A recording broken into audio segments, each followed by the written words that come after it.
സാങ്കേതിക സർവകലാശാലയിൽ വിസിയുടെ നടപടികൾ സിൻഡിക്കേറ്റിന് തലവേദനയാകുന്നു. സ്റ്റാൻഡിംഗ് കൗൺസിൽ അഡ്വക്കേറ്റ് ഗണേഷിനെ ഇമെയിൽ അയച്ച വിസി പുറത്താക്കി.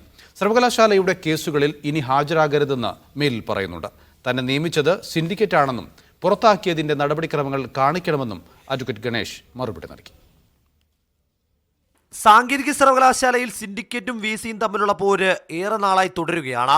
ഇക്കഴിഞ്ഞ ദിവസം അടിയന്തരമായി സിൻഡിക്കേറ്റ് യോഗം ചേരണമെന്നാവശ്യപ്പെട്ട ഇടതംഗങ്ങൾ വിസിക്ക് കത്ത് നൽകിയിരുന്നു. ഈ കത്തിന്മേൽ വിസിയുടെ ഭാഗത്ത് നിന്ന് പ്രതികരണമൊന്നും ഉണ്ടായില്ല. ഇതോടെ സിൻഡിക്കേറ്റ് കോടതിയെ സമീപിച്ചു. വൈസ് ചാൻസലറെയും സർവകലാശാലയെയും സർക്കാരിനെയും എതിർകക്ഷികളാക്കിയാണ് സിൻഡിക്കേറ്റ് അംഗം ഐ സാജു ഹൈക്കോടതിയിൽ ഹർജി നൽകിയത്. സാധാരണഗതിയിൽ സർവകലാശാലയ്ക്ക് വേണ്ടി സ്റ്റാൻഡിംഗ് കൗൺസിലാണ് കോടതിയിൽ ഹാജരാകാറുള്ളത്. എന്നാൽ ഈ കേസിൽ സ്റ്റാൻഡിംഗ് കൗൺസിൽ സർവകലാശാലയ്ക്ക് വേണ്ടി ഹാജരാകരുത് എന്നായിരുന്നു വിസി അയച്ച മെയിലിന്റെ ഉള്ളടക്കം. വിസിക്കും സർവകലാശാലയ്ക്കും വേണ്ടിയുള്ള അഭിഭാഷകനെ താൻ സ്വന്തം നിലയ്ക്ക് ചുമതലപ്പെടുത്തുന്നുവെന്നും കത്തിൽ പറയുന്നു. സർവകലാശാല ചട്ടം 14(5) പ്രകാരമാണ് നടപടി. എന്നാൽ തന്റെ നിയമനാധികാരി സിൻഡിക്കേറ്റ് ആണെന്നും വിസിക്ക് ഏകപക്ഷീയമായി തീരുമാനമെടുക്കാൻ കഴിയില്ല എന്നും സ്റ്റാൻഡിംഗ് കൗൺസിൽ അഡ്വക്കേറ്റ് ഗണേഷ് നൽകിയ മറുപടിയിൽ പറയുന്നു. കേസിൽ നിന്ന് ഒഴിവാക്കിയതിന്റെ നടപടിക്രമങ്ങൾ മുഴുവൻ വിശദമാക്കണമെന്നും മറുപടിയിലുണ്ട്. അടിയന്തര ഘട്ടത്തിൽ മാത്രം ഉപയോഗിക്കേണ്ട 14(5) എന്ന ചട്ടം വിസി തുടർച്ചയായി ഉപയോഗിക്കുന്നത് നിയമവിരുദ്ധമെന്നാണ് സിൻഡിക്കേറ്റിന്റെ നിലപാട്.